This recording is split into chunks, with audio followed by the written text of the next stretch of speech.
with how long we've been in this, the MMA terms really seep into your brain and invade every part of our lives. Like I've been describing food as like undisputed, all-time great. You find this as well? That's funny. Yeah, even something like I'm tapping out on that or whatever, you know, I'll say that. And yeah, my family is slowly learning the terminology as well. Yeah. Do you find this with BattleBots as well? Like, have you ever described a fighter as like he needs ablative armor or he has interchangeable weaponry? Maybe we get to that point at some point, you know, that would be pretty cool. Just going in there with armor. That's funny. I haven't really made that. I think more from fighting over to BattleBots because that's what I know way more. But I'm not sure I've made that connection from BattleBots to fighting, but you're giving me some good ideas. I like that. Well, I was trying to find some BattleBots terms to use for that reference. And yeah, you're right. Fighting terms really lend themselves well. Most of them were just fighting terms, weren't they? Well, I think that's what's so cool, you know, not to go off topic, but I think that's what's so cool about BattleBots in a way is like you see a lot of common themes, like, you know, combat is combat no matter what. Yes. And I think that's what I find so interesting is just kind of the same themes, whether it's, you know, getting underneath someone's center of mass or, you know, hitting them really hard at the right angles or, you know, being defensively sound. It's what makes it so fascinating. Yeah.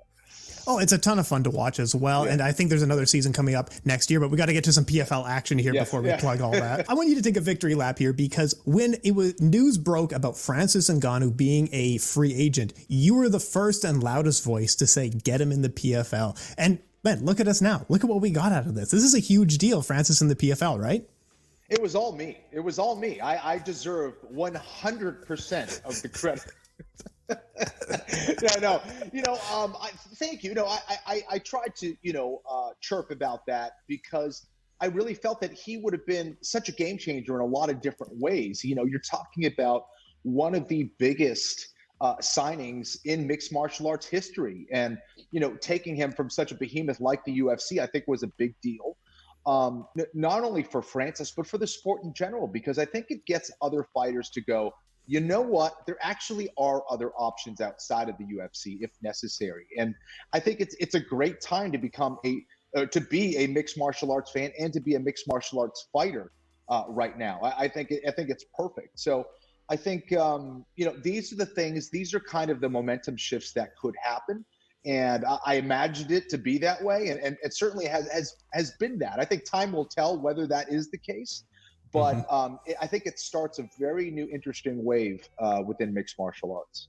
And I don't think newer fans realize how good competition is for us as viewers. Like I remember when I was young, we used to have Fedor and Anderson Silva compete on the same night. And now we're kind of getting back to that point where there is really just like everything outside the UFC right now is tremendous. And you have to be watching the PFL and these other organizations, right?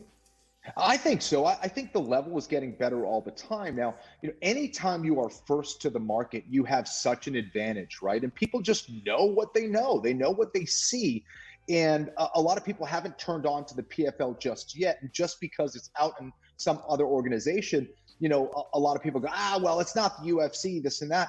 But, you know, you see a lot of fighters, some have done well that have come over from the UFC and some have not. You know, you look at a guy like Anthony Pettis, who was, you know, at one point, one of the pound per pound greats in the sport. And he came over and really had a very, very tough time just trying to get one win in the PFL. Not, you know, and I'm not trying to, you know, I think Anthony Pettis is a fantastic fighter. I'm not trying to talk bad about Anthony Pettis, but it just shows how difficult it is. First of all, the level of the fighting over in the PFL, but also how difficult it is to just get through the season and get into the playoffs. It is so difficult. It's such a tight turnaround as far as fights. So managing your camps, staying injury free, pacing yourself throughout the year. I mean, it's 4 fights in 8 months.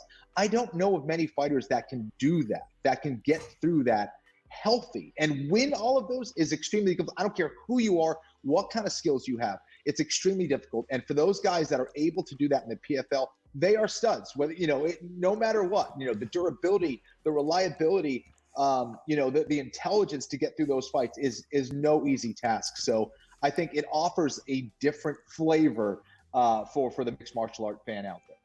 Man, how about that transition? Let's get right into it. Like you set us up, we can go to the tournament now. I did want to ask as well. I was talking to Antonio Plazabot, top-ranked kickboxer, who works with Ante Delija. And he was like, yeah, for Francis Ngannou, of course we trained together for that fight. Like, everyone's kind of getting behind it. They're like, this might be the fight that we're looking at Q1 next year. Because Ante Delija, I don't think people realize how good his training squad is with Plazabot, former KSW champion Soldich. I mean, he works with Mirko Krokop, the legend. Like, that's a banger of a fight right there, isn't it? Look at your knowledge. Amazing, man. Very impressive. Absolutely. And I think, when Ante was going to sign with the PFL, there were two suitors. It was the UFC and the PFL that wanted him. And he ended up signing with the PFL. So, it's hilarious because if Ante Delija was showing those skills and he was fighting in the UFC, everyone would be saying how great Ante Delija is. He's doing this and that. Well, because he's in the PFL, people kind of disregard him. Now, I guarantee you he would give a lot of the top 5 guys fits in the UFC. It doesn't mean that he would go out there and be a champion. He might, but I guarantee you he would be a top 5 talent in the UFC. I really think he's that good, especially at this stage of the game with his ability to put it all together. And now that he has that much more experience, I think he would do extremely well there. So yeah, that could be a fight in on the horizon for him and Francis Ngannou. Yeah, I think that Ante has put himself in that position based on what he did last year. This year, of course, he missed the first fight, but did get it done in his last one. I would have liked to seen him even more impressive in his last win, if I'm being honest. But you never know what's going on, whether he came in with an injury or something else. So, and of course, he did go against a very motivated fighter in Mo. So, yeah, we'll see what happens. So, and then we also have Francis Ngannou versus Tyson Fury. We'll do like 1 minute because we actually have to get to stuff. But I assume you were the controlling hand behind all of this as well. Yeah, of course, pulling the strings everywhere, man. Yeah, no, that's gonna be interesting, man. Him and Tyson Fury. Tyson Fury, one of the best heavyweight boxers, I think probably of all time. You look at his size and the way he moves for a man that big is just insane. So a very tall task, literally and figuratively, for Francis Ngannou. But do not underestimate Francis Ngannou. Everything that he has said that was going to come true has come true. A guy that powerful in all facets of the game is not to be underestimated. So I'm curious to see what happens. Yeah. But, and no, there's no hyperbole when it comes to Francis that when the book is written on him, in a few years, in a decade, he will have lived one of the most interesting lives of any single human being in history, from where he started to where he was, and then turned around against the organizations and then made it into the PFL, made it into heavyweight boxing. Like, that is unreal. Beautifully said. I think, he was a fighter before he was a fighter, right? You look at his mentality just to get into France and all the things that he needed to go through in his life. He posted some picture maybe a month ago, a few weeks ago anyway, of where he grew up. And it was just basically this hut on a dirt floor with nothing. And, I think for people in the United States, it's very hard for us to comprehend that. We think poor area, we think like, maybe a dilapidated house or something like he didn't even have that. Like we're talking about poverty on the level of like, you don't have access to running water. Like for us in, first world society, it's even tough for us to comprehend that. But when you realize where he comes from and what he has accomplished at this stage of the game, it is mind bending. And I'm just so happy for the guy. He deserves all of his success. And he's just getting started, I think. Just getting started, man. Tremendous. Can't wait to see it. And we'll keep the story updated as things go into next year. But let's get to the upcoming fights on August 4th. I have one that I really want to get into. Impa Kasanganay will be fighting the 7-time national wrestling champion Marthin Hamlet in the light heavyweight semifinals. I love this matchup. Like, Marthin is such a cool, interesting guy. He was talking about, like, I used to play World of Warcraft. Now, being a wrestling champion. But Impa, he's like a warrior monk. Like, he's just so thoughtful. He's such an interesting guy. What do you make of the matchup coming up on August 4th?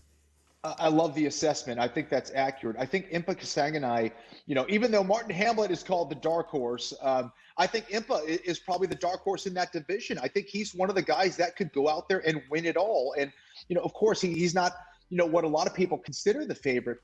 I think you put it very well. He's very stoic in his approach. He doesn't, get caught into the high highs or the low lows. He stays even keeled. And I think it's important for a fighter and someone who wants to be a champion to be level headed and to keep that composure throughout. And so far he has kept that focus. I think that he has an interesting matchup towards the strength and size of Marthin Hamlet. If you're going to beat someone with the size and strength of Hamlet, you're going to need footwork and you're going to need speed.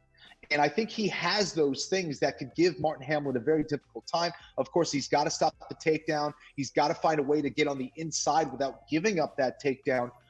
And because of his low center of mass, I think it's going to be tough for Marthin Hamlet to get underneath him and get his legs and take him down. But Marthin Hamlet is a very experienced wrestler. He also has shown great improvements over the years in the PFL.